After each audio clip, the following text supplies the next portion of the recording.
No culto de ontem à noite veio um representante da Câmara Municipal, não veio da Prefeitura, veio da Câmara, né? E foi um culto também bastante interessante. Tivemos bastante pessoas aqui ontem, mas não agradecemos a Deus pelos visitantes, porque da nossa igreja faltou bastante gente, mas tivemos aí um bom grupo de pessoas que vieram muitos pastores, né, ontem, e aí nós entregamos o ofício, né, solicitando o asfaltamento dessa rua. Nós entregamos na mão do assessor, né, que veio aqui ontem representar a Câmara para fazer esse pedido, né, a Secretaria de Obras de Campo Grande, para tratar com carinho dessa questão do asfalto.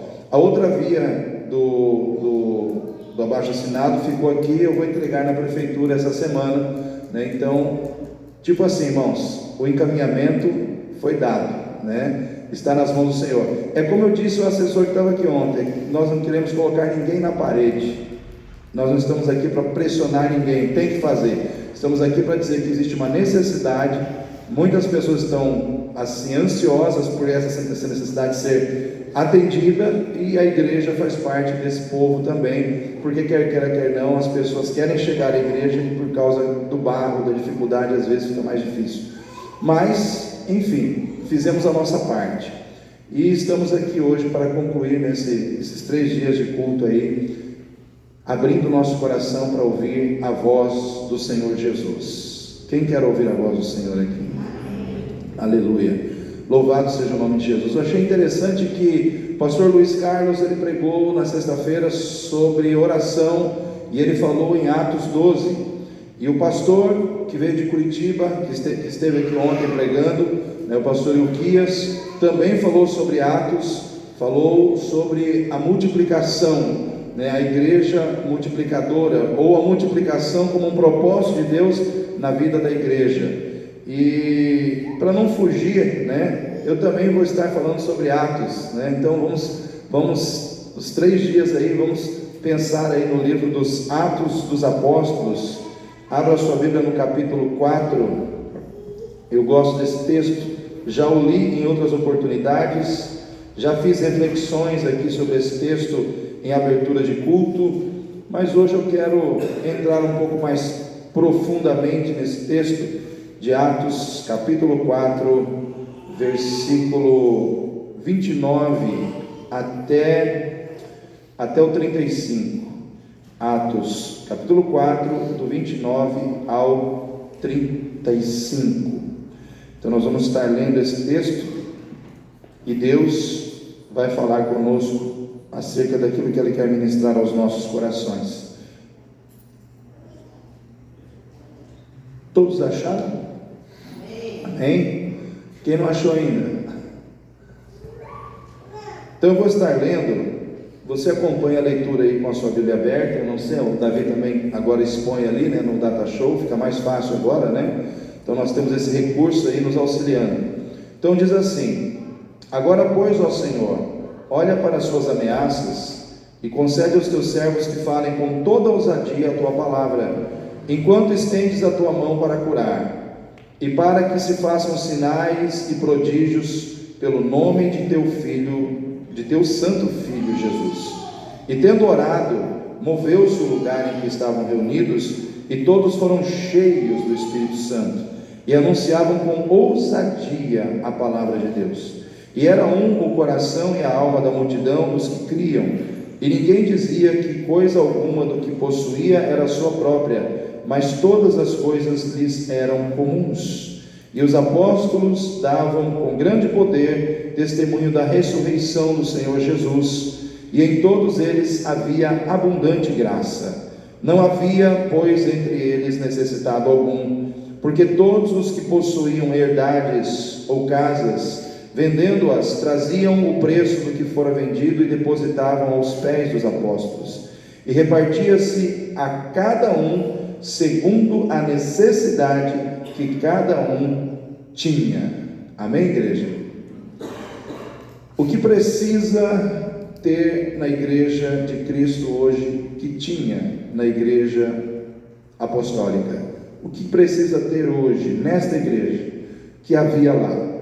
né? Nós sempre temos que voltar lá atrás no passado, muitas vezes, para entender como viver o propósito de ser igreja, no sentido de realmente satisfazermos o coração de Deus, no sentido de sermos uma igreja que realmente faça a diferença, que realmente viva segundo a vontade de Deus. E às vezes nós temos que voltar lá no início, onde tudo começou, para nós refletirmos como nós podemos viver esse propósito de sermos igreja hoje, olhando para como a igreja se iniciou lá atrás. A igreja tem uma missão, a igreja tem um propósito, a igreja ela tem um alvo, ela tem uma missão de proclamar o Evangelho, ela tem um propósito de viver o Evangelho, e ela tem um alvo que é chegar no céu, que é vencer o mundo, vencer as barreiras, vencer os obstáculos, vencer a ação contrária que o mundo desenvolve para chegar aonde ela precisa chegar, que é o céu de Deus. Quem quer chegar no céu aí? Quem quer chegar no descanso, né? Tem que enfrentar a luta, temos que enfrentar dificuldades, temos que enfrentar desafios. Alguns estudiosos que estudam a igreja nos dias de hoje dizem que 3 situações têm impedido a igreja de cumprir sua missão, de viver o propósito, e pode impedir muitos crentes que estão dentro da igreja de alcançar o alvo, que é a vitória final, que é a entrada no céu, né? O momento da glorificação da nossa vida, do nosso corpo, e a entrada no céu. 3 coisas estão assim sendo um empecilho muito grande na vida de muitos crentes. A primeira situação é o secularismo. O secularismo e a sedução que o secularismo exerce sobre o coração, sobre a mente dos crentes nos dias atuais. O brilho, né, dos modelos que o mundo secular traz, dos entretenimentos, o brilho do secularismo hoje tem muitas vezes cegado no coração dos crentes o brilho do Evangelho, né? O secular tem se tornado maior na vida de muitos crentes do que o Evangelho de Cristo. Tem muita gente vivendo mais para o secular do que vivendo para Cristo, do que vivendo para o Evangelho de Cristo, porque o secularismo conseguiu capturar o coração de muitos crentes. E aí tem muito crente que não acha legal estar na igreja, não acha assim prazeroso estar na igreja, mas é prazeroso estar lá fora. É prazeroso muitas vezes estar diante de uma tela, é prazeroso muitas vezes estar diante de um celular, é prazeroso muitas vezes estar numa festa, né, que o mundo muitas vezes coloca diante de nós como opção de diversão. É prazeroso, mas não é prazeroso orar, não é prazeroso cultuar, não é prazeroso adorar a Deus. Ou seja, o prazer de ser crente, o prazer de pertencer a Deus está sendo roubado do coração dos crentes, e tem muito crente que não está nem aí com isso, né? Está vendo o seu prazer ir embora e vai tocando a vida, né? Vai diminuindo a sua frequência na igreja. Era aquele crente fervoroso, né, que quando ele olha para trás, ele se via evangelizando, ele se via fazendo parte de ministérios da igreja, ele se via assim em quase todos os cultos na casa de Deus, porque estar na casa de Deus era algo importante, era algo que ele entendia que fazia diferença na sua conexão com Deus. Mas hoje não evangeliza mais, não participa de ministérios, né? Vem uma vez às vezes na igreja, e muitas vezes vem assim com aquele desejo, com aquele coração dividido: será que vou, será que não vou? Então tem muito crente que está assim, porque o secular acabou tocando numa área muito, vamos dizer assim, muito importante da nossa vida, que é o prazer do nosso coração, né? E ali no Salmo número 1 diz assim: bem-aventurado o varão que não anda segundo o conselho dos ímpios, que não se detém no caminho dos pecadores, que não se assenta na roda, antes tem o seu prazer aonde? Na lei do Senhor. Tem o seu prazer, tem o seu prazer, tem o seu prazer na lei do Senhor. O seu prazer não está na roda dos escarnecedores, o seu prazer não está no caminho dos pecadores, o seu prazer não está no conselho dos ímpios. Porque muitas vezes, irmãos, o conselho dos ímpios, o caminho dos pecadores, a roda dos escarnecedores, são ofertas que estão colocadas diante de nós todos os dias, no mundo secular. E muitas vezes o prazer do coração dos crentes está na roda dos escarnecedores, no caminho dos pecadores, está ali no conselho dos ímpios, ou na visão dos ímpios de como fazer as coisas, e não está mais na palavra de Deus. E nós precisamos, como igreja do Senhor Jesus, avaliarmos o quanto nós estamos andando ou o quanto nós estamos fora desse caminho, né? Então, uma das coisas é o secularismo. A outra situação é o automatismo religioso, que é aquela situação de você fazer as coisas no automático, orar no automático, ler a Bíblia no automático, né? Estar na igreja no automático. Você faz tudo automaticamente e você não para avaliar a profundidade da motivação que está por trás das atitudes espirituais que você está desenvolvendo. O automatismo, ele rouba de você e de mim, ele rouba da igreja a profundidade. A gente começa a viver na superficialidade espiritual, porque estamos fazendo as coisas no automático, né? Então tudo que é no automático, muitas vezes perde a profundidade, e a gente começa simplesmente a fazer as coisas por fazer. Eu vou na igreja por ir, eu oro por orar, eu leio a Bíblia por ler, enfim, é uma coisa que eu estou fazendo, mas que não está mexendo no profundo do meu coração. Então nós temos que avaliar essas questões. E a terceira situação são as falsas teologias, né? Muita teologia errada nos dias atuais, muita gente que se intitula pregador de Deus, pastor de Deus, pastora de Deus, pregando um monte de coisa que Deus nunca pregou. E aí as pessoas estão bebendo, estão comendo e estão muitas vezes se enveredando por caminhos que não são os caminhos do Senhor. E nós, como igreja, irmãos, precisamos olhar aqui para esse texto aqui, avaliar algumas coisas que essa igreja tinha e que nós precisamos ter hoje, para a gente não se perder no caminho em que muitos estão se perdendo nos dias de hoje. Então eu penso que, fazendo uma conexão com o domingo passado, quando eu falei de Tiago 1,27, que a religião pura e imaculada para com Deus é cuidar do órfão e da viúva nas suas necessidades e manter-se incontaminado da corrupção do mundo, nós temos que pensar que precisa existir na igreja de Cristo hoje, como existiu no passado, a consciência de que, além de amarmos as pessoas, nós precisamos amar os princípios do caráter de Deus. Amém, igreja? Além de amarmos as pessoas, nós precisamos amar os princípios do caráter de Deus. Deus é um Deus que tem caráter, irmãos? No caráter de Deus tem princípios, irmãos? Tem. E eu pergunto para os irmãos, quando Deus resolveu amar a gente, pecadores, sujos, enlameados no pecado, Ele olhou para nós e disse: eu amo tanto vocês, vocês estão tão sujos, tão perdidos no pecado, que eu vou deixar de ser santo para amar vocês. Deus fez isso, irmãos? Deus abriu mão da sua santidade para nos amar? Deus abriu mão da sua justiça? Não. É interessante que o fato de Deus amar não levou a abrir mão de amar quem Ele era. É isso que nós precisamos entender. Porque Deus nos ama, Ele não deixa de amar quem Ele é, na sua essência. Pelo contrário, para que Ele possa nos amar e para que o propósito que Ele tem para as nossas vidas se cumpra, Ele precisa amar primeiro quem Ele é. Ele precisa amar primeiro os seus princípios e os princípios do seu caráter, para que Ele possa amar cada um de nós e nos levar para onde Ele já está. Porque, irmãos, existe algo que Deus ama mais que você, e sabe o que é? Ele mesmo. Ele ama Ele mesmo. Abra sua Bíblia em Isaías 48, Isaías 48, 9. Isaías 48, 9.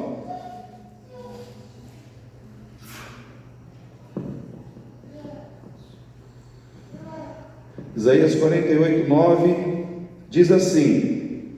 Não, Davi já colocou lá. Por amor do que, irmãos? Presta atenção. Deus tem um nome. O nome representa quem Ele é. Por amor do meu nome, retardarei a minha ira, e por amor do meu louvor me refrearei para contigo, para que não te venha a cortar. Eis que já te purifiquei, mas não como a prata, escolhi-te na fornalha da aflição.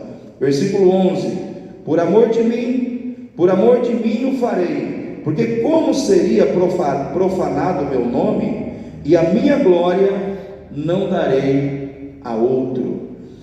Aqui o Senhor estava falando com Israel, como povo escolhido, porque Israel estava pecando, porque Israel estava se desviando dos caminhos do Senhor, e o Senhor tratou com Israel, permitiu as aflições, permitiu a dor chegar, permitiu o sofrimento chegar, e Ele disse: por amor do meu nome, por amor a mim, eis que faço isso, eis que te provei na fornalha da aflição. Por quê? Porque Ele não permite que o seu nome seja profanado. Quando você aceita caminhar com Deus, você se torna povo de Deus, amém? Quando você aceita caminhar com Deus, o nome de Deus passa a estar sobre a sua vida. E quando você vive nesse mundo, nos seus relacionamentos, fazendo certo ou errado, você exalta ou você diminui o nome de Deus, você engrandece ou você não engrandece o nome do Senhor. Então o Senhor, Ele trata conosco. Por quê? Porque nós carregamos o nome dEle, porque nós estamos marcados com o nome dEle. Você pertencer a Deus significa que Deus marcou você, você é propriedade dEle, e Ele trata conosco, irmãos. Por quê? Porque Ele ama quem Ele é. Então Deus não abre mão de quem Ele é para nos amar, por nos amar, em função de sermos pecadores. Então nós, como Deus, precisamos amar as pessoas, mas precisamos amar os princípios do caráter de Deus. Deus ama ser santo, Deus ama ser justo, Deus ama ser íntegro, e Ele quer que eu e você também amemos ser santo, amemos ser íntegro, amemos ser justos. Eu sou crente, mas eu não quero ser santo. Eu sou crente, mas eu não quero ser justo. Então tem alguma coisa errada, né, contigo, porque se você está em Cristo, a Bíblia diz que nova criatura as coisas velhas passaram, tudo se fez novo. Então, se nós estamos em Cristo, nós somos gerados em Deus, e se nós somos gerados em Deus, nós trazemos à nossa vida os valores de Deus, os princípios de Deus, as virtudes do caráter de Deus estão em nós, porque fomos gerados em Deus, fomos gerados nele, novamente, no nosso espírito. Então nós somos marcados pela essência da presença e do caráter do Deus que nos gerou. Então o propósito da igreja não é só salvar pessoas, levando-las para o céu, mas gerar na vida dessas pessoas, através da palavra, pelo poder do Espírito Santo, a vida de Cristo. O ideal de Deus é que você seja cada dia mais parecido com quem? Com Ele, porque Ele é teu Pai, foi Ele que te gerou, Ele gerou você, irmã, Ele gerou você, irmão, Ele te chama de filho, e como Ele te chama de filho, Ele está dizendo: o que está em mim, filho, o que está em mim, filha, está em você. O que está em mim está em você. Eu compartilhei com você de quem eu sou. Eu inseri em você a minha vida, a minha natureza. Salvação não é apenas entendermos que fomos transportados para o céu. Salvação é entendermos que recebemos uma nova vida. É entendermos que Deus quis nos encher com a vida dele. Deus pegou a nossa vida, arrancou aquela vida cheia de pecado, marcada pela dor, pelo sofrimento, pela morte, e colocou em nós a vida de Cristo, cheia de glória, cheia de poder, cheia de unção, cheia de vitória. É a vida que está em você, mas é a vida também cheia de virtude. As virtudes de Deus estão em você, e você precisa amar as virtudes de Deus. Então nós temos um desafio, que é amar o pecador, mas não aprovar o seu pecado. A igreja tem que amar o homossexual, amém, irmãos? Mas não pode aprovar a homossexualidade. A igreja tem que amar aquele que está na prostituição, mas não pode aprovar a prostituição. A igreja tem que amar aquele que está na droga, nos vícios, né? na dependência química das drogas, mas o crente não pode usar droga não vou usar droga porque para mim ganhar aquela pessoa para Jesus. Não, Jesus ele veio, ele se relacionou com os perdidos, mas ele não praticou aquilo que os perdidos estavam praticando, para poder criar uma relação de amor com essas pessoas. Ele se aproximou delas, amou elas, mas soube fazer diferença entre a vida e aquilo que estava contaminando a vida das pessoas. E muitas vezes, como igreja, nos dias de hoje, nós precisamos entender que existe uma teologia aí que prega para nós que amar é dizer sim, não somente para a pessoa, mas para os erros que ela está carregando. E isso é mentira do diabo, né? Nós temos que amar as pessoas, mas nós temos que condenar o que é pecaminoso. E isso é uma missão minha, é uma missão de cada um de nós que está aqui nessa noite. Vou dar um exemplo. Quem é mãe de neném novo aí? A Jaqueline, né? Então olha só, Jaqueline, Débora não está aí hoje? Débora não está. Olha só, os nenezinhos fofinhos, maravilhosos, são lindos, são bênção, mas só que tudo que entra, sai. Não tem outro jeito. Sim ou não, irmãos? Entrou, tem que sair, né? Então, vamos imaginar aquele nenenzinho gordinho, fofinho, que comeu bastante, mas aí de repente, naquela hora H, tudo, né, trabalhando bem seu intestino, ele liberou o cocô, né? E aquilo cheira bem, irmãos? Não cheira. Imagina que ele comeu bastante, chegou e saiu para fora da fralda. Misericórdia. Aí o mau cheiro, né? Ele ficou sujo e mal cheiroso. Nossa, fez cocô, ficou sujo e mal cheiroso. Aí você pega e joga o bebê fora. É isso? O que tem que fazer, Jaqueline? Limpar, né? Tem que limpar o bebê, né? Então você vai lá, arranca aquela fralda, joga uma água, passa no lava-jato ali, né? E o bebê volta a ficar cheirosinho, né? Ou seja, o bebê teve que ser separado daquilo que estava sujando, daquilo que estava contaminando, daquilo que estava colocando mau cheiro nele. E muitas vezes é isso que acontece com a gente, irmãos. Muitas vezes nós temos que amar pessoas que estão carregando mau cheiro, que estão sujas pelo pecado, mas não quer dizer que o valor delas acabou. Elas continuam tendo valor. O que precisa acontecer? Elas precisam ser limpas. Precisam ser limpas, para que aquilo que está gerando problema, que está contaminando a sua vida, impedindo ela de ter uma relação com Deus e com as outras pessoas de forma saudável, precisa ser tirado. E é isso que nós precisamos entender. É também uma missão da igreja. Nós não podemos dizer amém para tudo, dizer sim para tudo, porque hoje em dia, infelizmente, tem muita gente dentro da igreja aprendendo amor com o mundo e não com Deus. E o mundo prega que quem ama só diz sim. Eu já disse isso aqui, em outra oportunidade, que não é assim. Às vezes quem ama diz não. Deus disse não, sim ou não? Sim ou não? Sim. Deus disse não, sim, né? Deus disse não. Deus disse não para Eva e para Adão, lá no paraíso: não comerás, não comerás. O diabo chegou e falou: pode comer, não vai acontecer nada, né? Come. Aí o que acontece? O ser humano, eu acho que desde Adão e de Eva já tem esse problema. Ele codifica o não como uma atitude de não amor, né? A gente gosta mais de quem diz sim para a gente, para quem, mesmo que esteja aprovando uma coisa que a gente sabe que está errado, porque Eva sabia que estava errado, sim ou não, irmãos?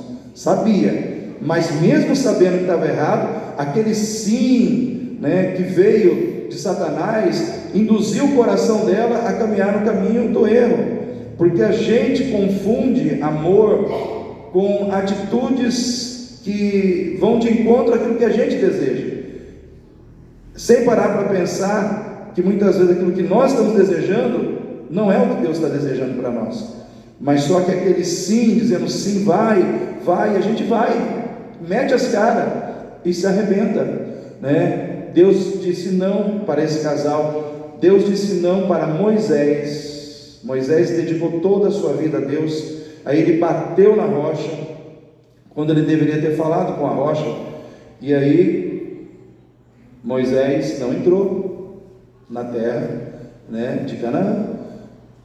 Mas Deus não poderia, irmãos, Deus é Deus, Ele sabe os porquês, né? Ele sabe os porquês, Ele sabe por que Ele tem que dizer não em alguns momentos, e Ele disse não para Moisés, irmãos. Eu amo muito você, Moisés, você me serviu, porém, você não vai entrar, não vai entrar.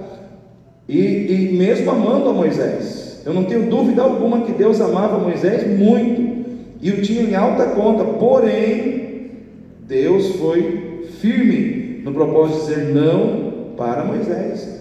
Como Deus também disse não para Davi, um homem segundo o coração de Deus. Davi queria construir o templo, Davi preparou tudo, organizou tudo, recolheu, né, todo o material que seria investido na construção do templo. Deus falou: muito bem, você fizeste bem recolher, preparou tudo que vai ser necessário para construir, mas você não vai construir. Por quê? Porque tem muito sangue nas tuas mãos, né? Tem muito sangue derramado nas tuas mãos. Você não vai construir. Quem vai construir vai ser seu filho Salomão. Ele vai usar tudo isso que você preparou, mas você não vai. E Deus amava Davi, né? Deus amava Davi. O apóstolo Paulo tinha um espinho na carne, irmãos. Quantas vezes ele orou para Deus tirar esse espinho? 3 vezes. Deus disse: não, a minha graça te basta, a minha graça te basta. E nós temos o último exemplo. Jesus estava no Getsemane: Pai, se é possível, passa de mim esse cálice. Aparentemente não tem resposta de Deus ali, mas Jesus sabia qual era a resposta. Intimamente ele sabia qual era a resposta do Pai: filho, você vai ter que encarar essa, não tem jeito, não tem como passar esse cálice, você vai ter que beber todo o cálice do sofrimento, todo o cálice do sacrifício, todo o cálice da dor, todo esse cálice você precisa beber. Eu te amo demais, mas você vai ter que passar por esse sofrimento, porque existe um propósito de salvação. Se não for cumprido, se você não beber esse cálice, esse propósito não será estabelecido. Então muitas vezes Deus diz não, porque Ele precisa levar adiante propósitos que não podem deixar de serem cumpridos. E nós que estamos aqui precisamos ter maturidade para entender isso, irmãos. Como que você reage aos nãos de Deus? Como que você age quando Deus diz não para você? Quando Deus diz: não é o momento, não é agora, não vou te conceder isso agora, nesse momento. Essa situação que você quer agora não vai vir, e Deus pode fazer isso. Como que você reage? Tem crente que emburra, tem crente que revolta, tem crente que quer até abandonar a fé, né? Mas eu quero dizer para você, querido, por trás do não de Deus sempre tem o melhor de Deus para a tua vida. Por trás do não de Deus sempre tem o melhor de Deus para a tua vida, porque Deus sempre vê mais longe do que você. Deus sempre entende mais profundamente do que você as questões da sua vida. Então, quando Deus estiver te dizendo não, fica na paz, tem algo bom vindo aí, tem algo melhor de Deus sendo preparado para você. Mas nós precisamos entender: amar não é sempre dizer sim, amar muitas vezes é dizer não. E nós precisamos, como crentes nesses dias, entendermos, irmãos, que Deus não tem obrigação de fazer tudo que a gente quer. Porque se a gente entrar por esse caminho de achar que Deus tem que fazer tudo o que eu quero, eu vou me frustrar, porque Deus não vai fazer tudo o que eu quero. Às vezes eu falo para as pessoas: olha a sua volta. Você entende o tempo que a gente está vivendo? É um tempo onde o mundo está sendo preparado para uma iminente volta do Messias, uma iminente volta de Jesus. Esfriamento, abandono da fé, catástrofes, calamidades, e você está tão preocupado assim com aquilo que você deseja. Você está tão centrado ainda nas coisas da sua vida. É como o pastor disse ontem, que estar em Cristo O propósito de vivermos em Cristo não pode nos deixar ensimesmados, que é vivermos em torno de nós mesmos. Ele falou: o grande problema dos crentes hoje é que eles estão ensimesmados, ou seja, eles estão vivendo em torno de si mesmos. Eles não querem saber se é tempo de apocalipse, se é tempo de buscar Deus, se é tempo de orar mais, se é tempo de consertar os caminhos em casa, se é tempo de se arrepender. Não quer saber. O que o crente quer saber é o que Deus tem que fazer, é aquilo que ele quer que aconteça. Irmãos, caminhar nessa direção muitas vezes é bater de frente com Deus, e isso só vai trazer problema para você. Por quê? Porque bater de frente com Deus, não acredite que você vai conseguir dobrar Deus, vencer Deus, não tem como, né? A tendência é que a gente seja quebrado, e se a gente for quebrado, que bom, Ele vai fazer de novo, Ele vai moldar de novo, Ele vai refazer a nossa vida. Nós precisamos quebrar muitas vezes dentro de nós a dureza do nosso coração. Nós estamos, irmãos, infelizmente pela influência do mundo, secularismo, automatismo, falsa teologia, está gerando uma dureza de coração no coração dos crentes. Tem crente que não aguenta hoje mais ser chamado a atenção. Tem crente hoje que qualquer coisinha, ele se melindra, ele se fere, ele quer desviar da fé, porque o coração está endurecido. E eu quero dizer para você, querido, a melhor coisa que nós podemos fazer é sermos um barro mole nas mãos de Deus, porque Deus não trabalha com barro duro, né? O oleiro, ele não consegue moldar um vaso que o barro está endurecido, né? Ele tem que quebrar, jogar a água e amolecer aquele barro para ele ser trabalhado. Então eu quero dizer para você, é melhor você se deixar moldar, é melhor você permitir Deus fazer, é melhor você ceder à vontade de Deus, do que ficar batendo a cabeça contra aquilo que Deus quer para a sua vida.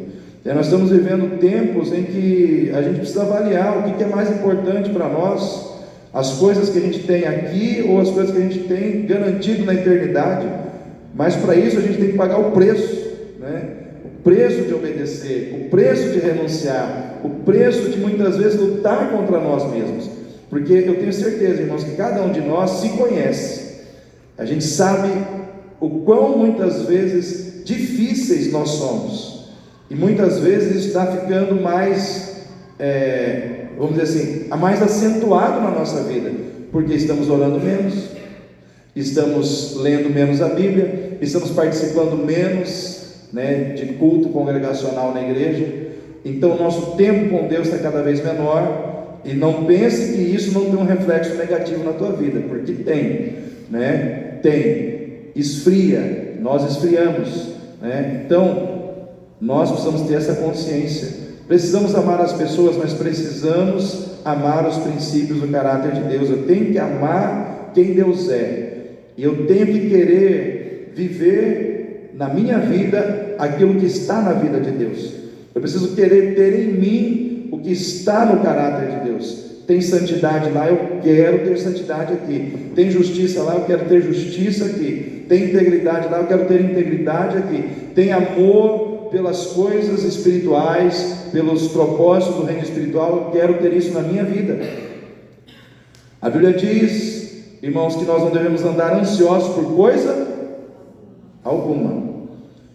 Existe um texto que diz assim, o Senhor Jesus falando: olha as aves do céu, não plantam, não guardam em celeiro, Pai cuida delas.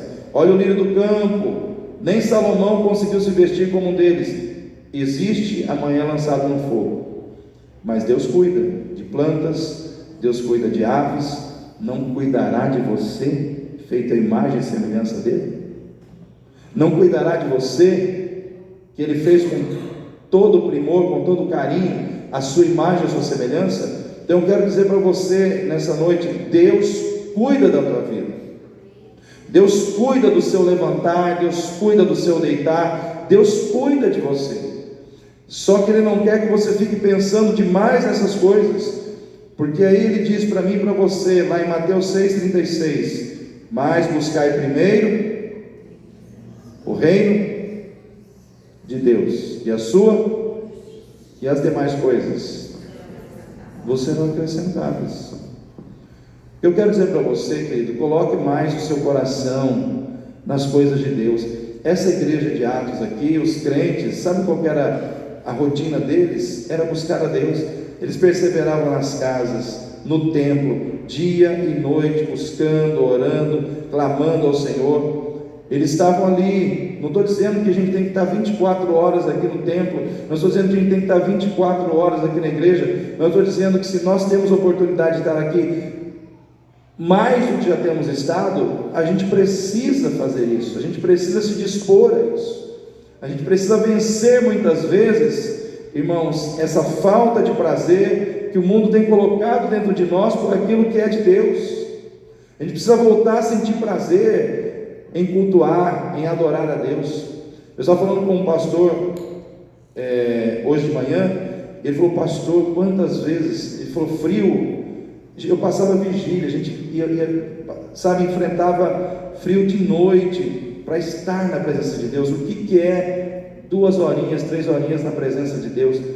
Isso não é nada, mas para muita gente hoje parece que é o fim do mundo, né? Esfriou, o crente ele é guiado pelo clima, né? Esfriou, já não posso estar na igreja, choveu, não posso estar na igreja, está muito quente, ou seja, qualquer coisinha hoje para um crente, qualquer coisinha hoje impede o crente de estar buscando a Deus, de estar perto de Deus. Por quê? Porque o coração esfriou. É que nem acho que o pastor Ilquias falou ontem, ele disse assim: por que nós não estamos orando? Porque nós perdemos a fé. Porque se tem fé, você ora. Por que não estamos orando? Porque não está tendo fé. A gente não está acreditando no poder da oração, não estamos acreditando que vai ter resultado em fazer aquilo que a Bíblia diz que nós temos que fazer. Então eu quero dizer para você, querido,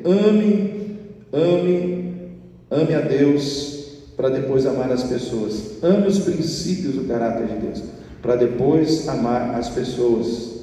Deus, Ele ama quem Ele é, por isso Ele consegue amar cada um de nós do jeito certo. Por quê, irmãos? Porque amar de verdade, presta atenção no que eu vou dizer, amar de verdade é entender que você precisa amar as pessoas numa perspectiva de crescimento, de libertação, de aperfeiçoamento espiritual constante, levando as pessoas a uma mudança, uma transformação que venha levá-las a crescimento espiritual. Deus, quando nos ama, Ele nos ama com essa perspectiva de nos fazer crescer. E para que a gente possa amar as pessoas numa perspectiva de levar as pessoas que estão conosco a crescer, nós temos que ter conteúdo na nossa vida. Deus tem conteúdo moral, conteúdo espiritual, e à medida que nós caminhamos com Ele em amor, nos relacionamos com Ele em amor, a santidade dEle entra na nossa vida, a justiça dEle entra na nossa vida, a integridade dEle entra na nossa vida, e a gente começa a perceber que as coisas erradas que a gente fazia, a gente deixa de fazer, porque estamos nos relacionando com Ele em amor. E aí o que acontece? O caráter dele vai mudando a gente. Assim deve acontecer conosco, nas nossas relações com as pessoas que andam conosco. As pessoas que andam conosco, elas devem se tornar mais santas, porque andam conosco. Amém? As pessoas que andam conosco, elas devem se tornar mais justas, porque andam conosco. As pessoas que andam conosco, elas devem se tornar mais íntegras, mais dedicadas a Deus, mais fervorosas, mais preocupadas com o espiritual do que com o material, porque andam conosco. A minha pergunta é: as pessoas que andam com você estão ficando mais santas, mais justas, mais íntegras, mais preocupadas com o céu do que com a terra? Ou as pessoas que andam com você não têm tido mudança nenhuma?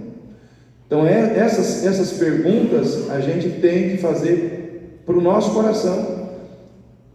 Ou seja, a gente não está conseguindo levar mudança para ninguém. Isso quer dizer que nós também não estamos mudando. Então nós precisamos mudar. E o que muda a gente? Uma relação mais íntima com Deus. Não adianta, irmão, você conhecer muito de Bíblia. mas se você não praticar. Não adianta você conhecer a Bíblia de Gênesis a Apocalipse, se você não praticar. É a intimidade com Deus que nos muda, irmãos. É a intimidade, a proximidade com o Senhor que abre a nossa visão. É que nem eu estava falando ontem na abertura do culto, ali em 2 Reis 6, no momento em que os sírios cercam Samaria, Geazi e Eliseu se deparam com o exército sírio. Geazi fica apavorado, desesperado, porque ele vê o exército sírio. Eliseu fica calmo e tranquilo, porque ele viu o exército sírio, mas ele via carruagens e carros de fogo. Ou seja, o problema do desespero, do temor, da angústia que estava no coração de Geazi, era a sua falta de visão. Será que muitas vezes você não está sofrendo por falta de visão? Será que muitas vezes a angústia, o medo, o desespero que muitas vezes tem entrado na sua vida, não é porque está faltando visão espiritual na sua vida? Porque eu digo o seguinte: problemas todos nós vamos ter, inimigos para enfrentar, todos nós vamos enfrentar, quase que todos os dias, mas a provisão de Deus também está lá. Para cada luta que você tem, para cada dificuldade que possa vir contra você, já existe uma ação abençoadora de Deus preparada sobre a tua vida. Porque mais e maior é quem está conosco do que aqueles que vêm contra nós. O problema é que nós muitas vezes não estamos vendo. O problema é que nós muitas vezes estamos com os olhos fechados para contemplar mais de Deus na nossa vida, mais do agir de Deus na nossa vida, mais da provisão de Deus na nossa vida, mais do milagre de Deus na nossa vida. E não é culpa de Deus, a culpa é nossa, porque não estamos pagando o preço da intimidade. Porque Geazi não viu o que Eliseu viu, porque não tinha a mesma intimidade que Eliseu tinha com o Senhor. Quem tem mais intimidade, vê mais de Deus. Quem está mais perto de Deus, vê mais de Deus. Quem está mais longe de Deus, vê menos de Deus. Então a proximidade, ela muda tudo na nossa vida, irmãos. É que nem aquela história do menininho que estava na terra com o pai e viu o avião lá em cima, falou: nossa, pequenininho, né, pai? Significante. Aí o pai foi lá no aeroporto, chegou lá, era um super avião. Aí ele falou: nossa, mas aquele aviãozinho pequenininho é esse grandão. Sim, mas por que você via ele pequenininho? Porque você estava longe. Mas quando você chegou perto, você viu que ele era grande. Tem muita gente precisando chegar mais perto de Deus para ver quão grande é o Deus da sua vida. Às vezes nós estamos vendo um Deus pequeno porque estamos distantes desse Deus. A gente precisa se aproximar mais, chegar mais perto, estarmos mais próximos de Deus. Às vezes, irmãos, o inimigo está trabalhando para que você fique longe do Senhor, porque ele sabe que você pertinho de Deus vai ficar cheio de Deus, cheio do poder de Deus, cheio da presença de Deus, cheio do caráter de Deus.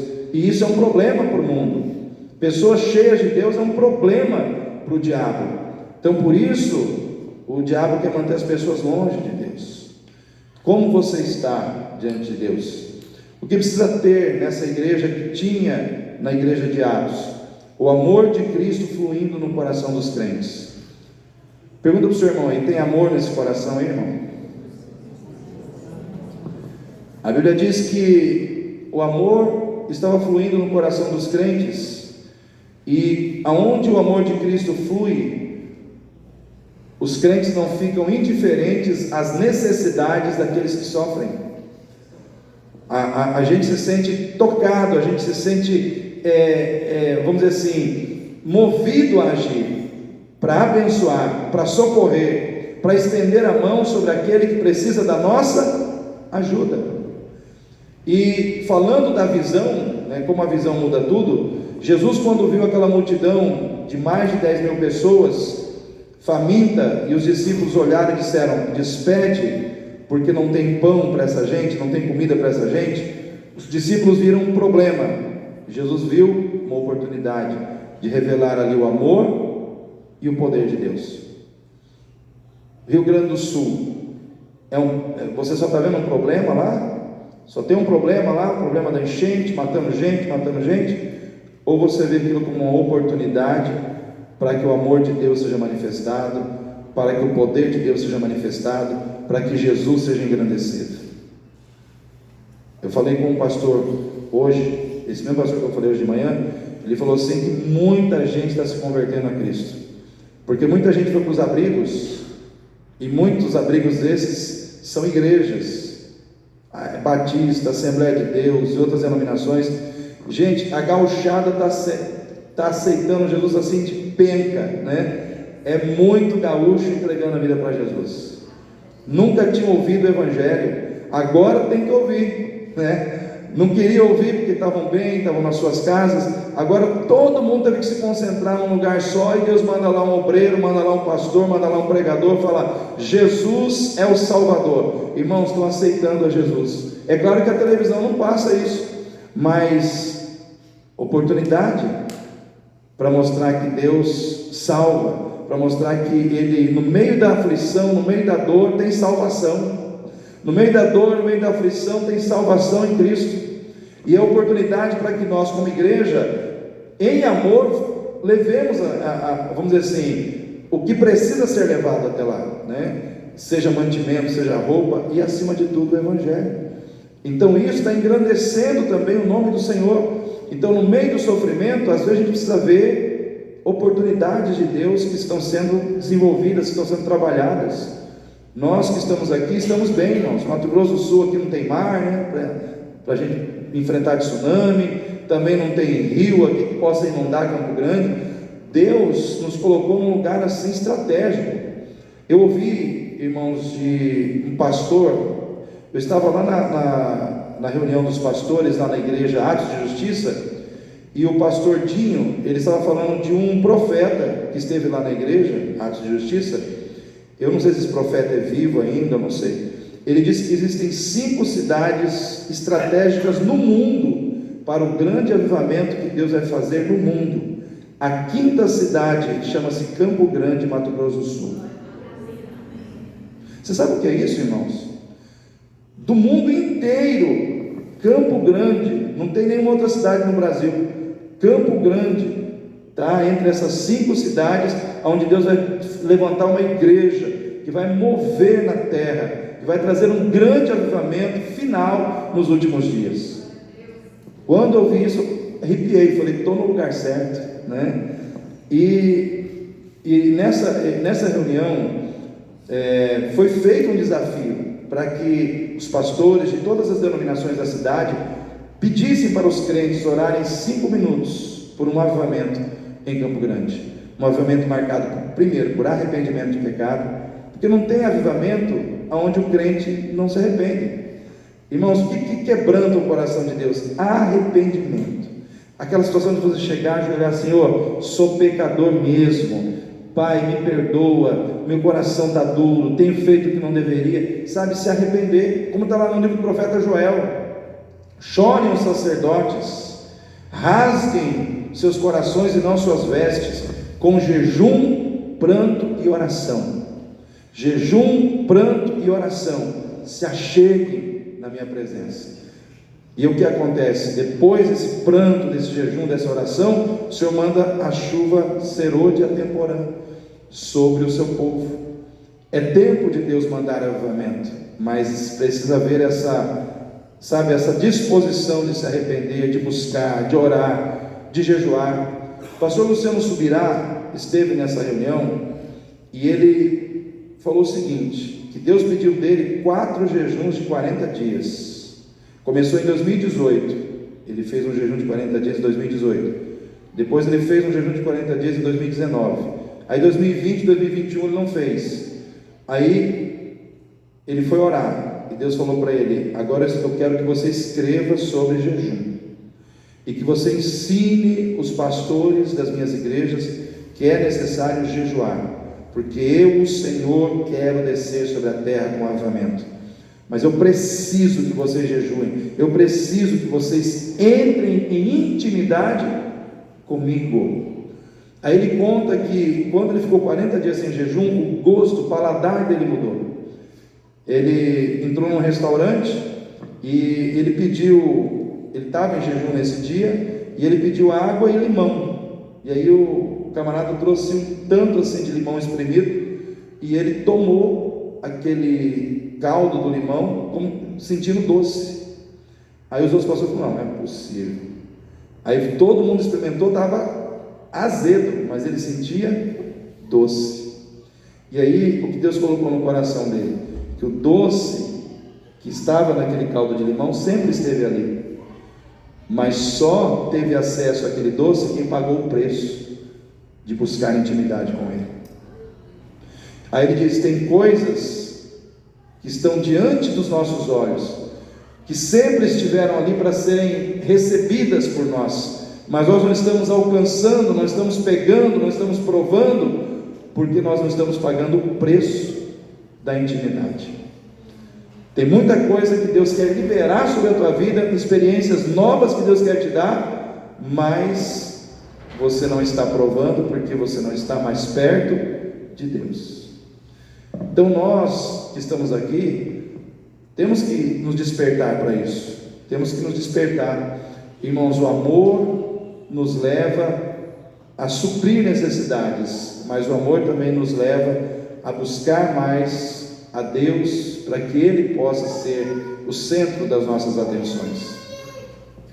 O que precisava ter, o que tinha naquela igreja e que precisava ter na igreja de hoje, nos dias atuais? Vida de poder, irmãos, como resultado de uma vida de oração. A igreja de Atos orava, irmãos? E nós precisamos orar. Quem quer mais poder de Deus aí? A igreja de Atos viu, irmãos, o Espírito Santo descer ali como línguas repartidas como que de fogo, no momento que o povo estava orando. Foi no momento da oração que as línguas vieram, o Espírito Santo veio, tomou os crentes, encheu os crentes, começaram a falar em línguas, não línguas celestiais, mas línguas humanas, mas de outras nações, de nações diferentes, vamos dizer assim. Mas houve um mover ali, né? Em oração o Espírito Santo encheu os crentes. Em oração, irmãos, mais adiante nós vemos o apóstolo Pedro sendo usado para trazer de volta à vida uma mulher que tinha morrido. Em oração, Paulo e Silas estavam presos numa cadeia, e eles oraram, e a cadeia se moveu, as portas se abriram, as correntes se quebraram. Por quê? Porque eles estavam orando. Em oração, irmãos, muitos milagres aconteceram lá naquela igreja, e em oração Deus quer continuar fazendo milagres nesta igreja. Nós precisamos orar, nós precisamos acreditar que por trás de uma vida de oração existe uma vida de poder, existe uma vida de milagres, existe uma vida de experiências sobrenaturais com Deus. Deus está pronto a operar, mas nós precisamos estar prontos a orar para que Deus possa operar. Então nós precisamos orar, irmãos, precisamos orar. Naquela igreja havia uma vida de oração, e por trás daquela vida de oração havia uma vida de poder, e Deus, Ele quer dar essa vida de poder para quem ora. Então nós precisamos orar. Como tem sido a sua vida de oração? Quanto tempo você tem se dedicado a orar? Quanto tempo você tem dedicado à oração na sua vida? Então nós precisamos parar para pensar nisso. Fuja do automatismo. Irmãos, estou encerrando aqui a palavra. Só quero dizer o seguinte, vou falar de cuidados relacionados às coisas que eu falei no início. Fuja do automatismo. Não seja um crente automático. Fuja do secularismo. Não seja uma pessoa que percebe que o seu prazer está mais lá fora do que aqui dentro, e deixa isso acontecer, e se conforma com isso. Procure quebrar isso na sua vida. Eu não estou aqui te julgando, eu estou aqui te despertando para uma realidade que está acontecendo com muita gente, e pode estar acontecendo com você. E se está acontecendo com você, eu tenho a missão de te informar, eu tenho a missão de despertar o teu coração, porque Deus ama a tua vida, e Deus quer estar mais perto de você, mas Ele quer que esse desejo também seja o desejo do seu coração, de estar mais perto dEle.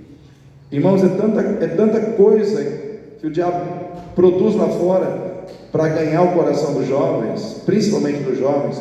E eu digo, jovens, tomem cuidado, guardem os seus corações, né? Quanta promiscuidade, quanta prostituição, quanta imoralidade o inimigo tem disseminado lá fora para tirar o coração de vocês da presença de Deus. Mais uma vez eu menciono aquele show da Madonna, uma pouca vergonha, né? Pouca vergonha aquilo que aconteceu ali, e muita gente achando normal, né, aquela situação. Irmãos, tem coreografias ali que não dá nem para falar, né? E às vezes tem crente que acha tranquilo, né? Por quê? Porque a mente já acostumou com o pecado. Então não se acostume com aquilo que é secular, não se acostume a ficar ouvindo música do mundo, não se acostume a ficar envolvido com as coisas do mundo, porque elas exercem um poder de sedução na tua vida. E se você não quebrar isso, né, você vai ser contaminado.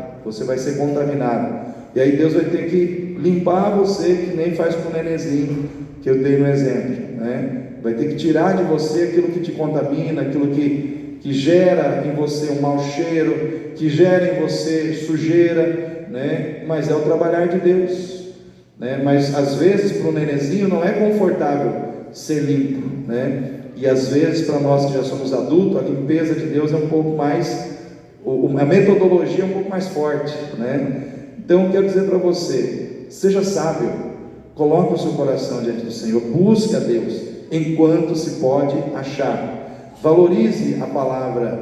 Você tem a oportunidade de estar diante do Senhor, aproveite essa oportunidade. Amém, igreja? Vamos ficar em pé nesse momento, para que nós possamos estar orando.